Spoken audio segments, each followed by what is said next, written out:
Аз съм Силвия Станчева и съм координатор на клуб Младежта е толерантност за град Шумен. Клубът стартира в Шумен през 2013 в средата на годината. Започнахме работа с няколко доброволеца, които бяха първите в града, след което клубът се разрасна, за което съм много благодарна.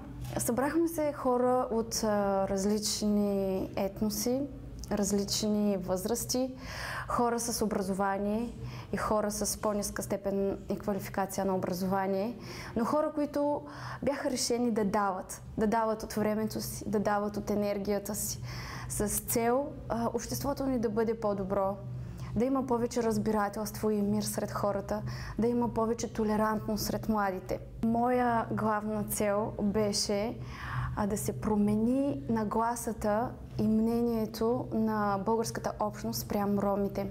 И мисля, че този проект Младежта е толерантност към центъра Малипе беше една добра възможност точно това да се промени, и то в тази възрастова група, която е най-крехка, която приема всичко чуто и видяно и която може да промени своите нагласи. Тогава, когато младежите между 15 и 25 не са така закрепостеняли в своето мислене. Ние се събираме на екипни срещи в Младежкия дом в град Шумен, но предимно работим навън. Работим в училищата, където правим обучение, връстници обучават връстници. Работим в университетите, където има млади хора. Ние правим кампании на центъра, в парковете, по читалищата, където раздаваме флаери и брошури и различни други информационни материали. Целта на нашата дейност е да променим стереотипите, които обществото ни се е изградило спрямо ромите. Целта ни е да се преборим с дискриминацията и с расизма сред младите хора. И аз мисля, че ние постигнахме много добри успехи. Ние имаме много добри резултати с нашата дейност, защото доказателство за това са добрите медийни изяви, които имахме. Както и това, че клубът от доброволци се увеличава всеки месец. Към нас започват да се присъединяват все повече и повече млади хора, които освен, че нямат нищо против ромите, защото те помежду си са страхотни приятели, те искат и да дават от своето време, от своята енергия и да помагат, за да може да предават нататък това добро и в града да се разрасне идеята, че младите могат да се разбират, да се уважават, без да бъдат врагове, да бъдат приятели. Аз съм Стиляна Герова, уча журналистика, трети курс съм. Аз съм в клуба от много скоро, но клуба ми харесва, защото ме направи по-отговорна и по-дейна. Ходила съм на различни мероприятия, свързани с толерантността. Моите приятели знаят за клуба, харесва им, но искат и те да се запишат. На 20 години съм, уча в Шуменския университет. По народно съм българка.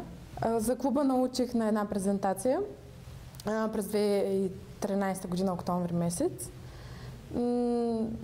Близка до моята специалност е самия клуб, самата идея за клуба Младежта е толерантност към център Малипе. И затова проявих интерес. Дойдох на едно от обученията съвсем в началото.